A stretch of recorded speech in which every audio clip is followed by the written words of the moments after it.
What I'm about to say isn't meant to attack men, and it's not meant to scare women.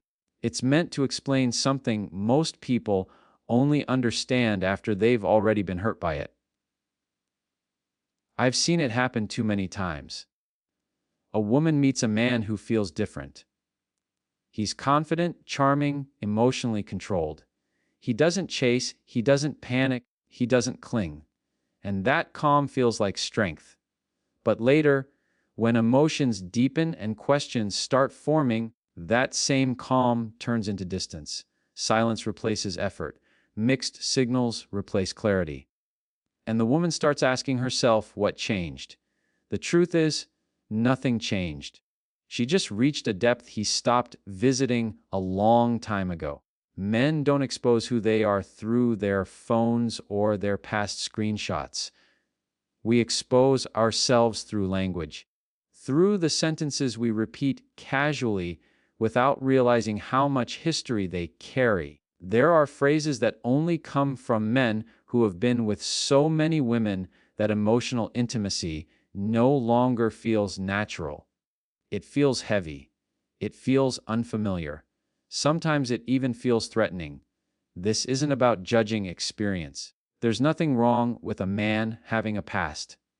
Experience doesn't damage a man. Lack of emotional boundaries does. When a man repeatedly connects, disconnects, replaces, and repeats that cycle, something happens internally. He stops feeling depth the way he once did. Excitement replaces connection.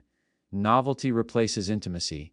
And slowly, women stop being partners and start becoming moments. That kind of man doesn't usually realize he's changed. But his language does. When a man says, "I'm not really the relationship type," he isn't saying he dislikes relationships. He's saying he dislikes responsibility. He's been close before, but never long enough to build something real. Commitment now feels restrictive because he's conditioned himself to leave when things get emotionally demanding. That sentence is not honesty. It's a boundary meant to protect his comfort. When a man says, "Let's not put a label on this," he wants access without obligation. Men who've slept with many women learn how to create emotional closeness without definition. Everything feels like a relationship until definition is required. Labels create structure. Structure creates expectations. Expectations require consistency, and consistency is difficult for someone trained in detachment. When a man tells you, "You're not like the other women I've been with," understand this carefully. That line doesn't come from comparison, it comes from repetition. He's learned that making a woman feel unique lowers her defenses. It encourages investment, and the more she invests, the less pressure he feels to do the same. It sounds romantic, but it's strategic. When a man admits, "I get bored easily," he's revealing something deeper than restlessness. He's overstimulated. Too much novelty rewires the brain. New faces, new validation, new excitement become necessary just to feel engaged. What feels meaningful to a grounded man feels dull to him. This isn't about you being enough. It's about his emotional system being exhausted. When a man says, "I don't really get attached," he may think he's expressing strength, but what he's actually describing is emotional fatigue. Detachment isn't power. It's protection. A healthy man attaches carefully, intentionally, and at the right pace. A man who brags about not attaching has disconnected from his own capacity to bond. When a man says, "We don't need to move too fast," after intense chemistry, deep conversations, and closeness, that isn't patience, that's fear.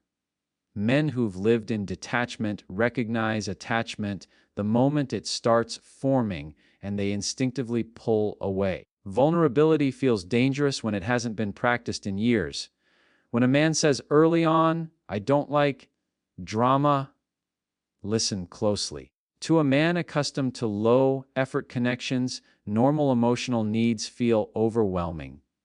Clarity feels demanding. Consistency feels restrictive.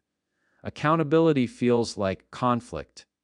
He's not avoiding drama, he's avoiding emotional responsibility. When a man insists, we don't need to define anything to enjoy it. Understand who that benefits.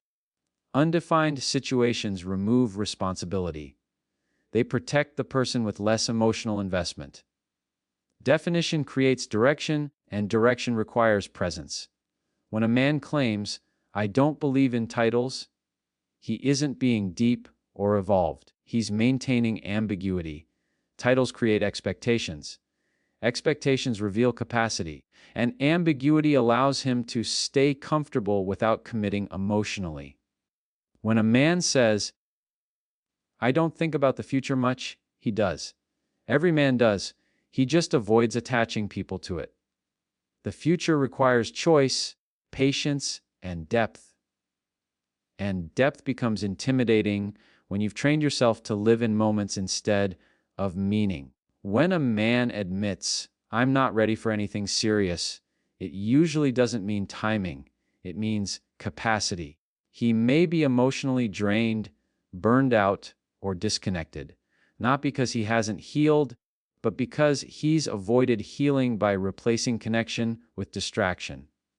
When a man says, "Let's just have fun and see where it goes," he's postponing a decision. Men who've slept around too much become skilled at delaying commitment without fully leaving. It keeps access open while responsibility stays closed. When a man tells you, "I'm not used to women wanting more from me," he's not unfamiliar with the request. He's unfamiliar with meeting it. Emotional depth feels foreign when detachment has become the norm. And finally, when a man says, "You deserve better than me," that isn't humility. That's withdrawal disguised as care. It's a man admitting, without saying it directly, that he's unwilling to become the version of himself that a real relationship would require. I'm not saying all men are like this, and I'm not saying experience ruins people. I'm saying language reveals patterns. Patterns reveal capacity, and emotional availability is something no amount of charm, confidence, or chemistry can replace. If you stayed with this until the end, I respect that. This was Brainy Facts. I'll see you next time.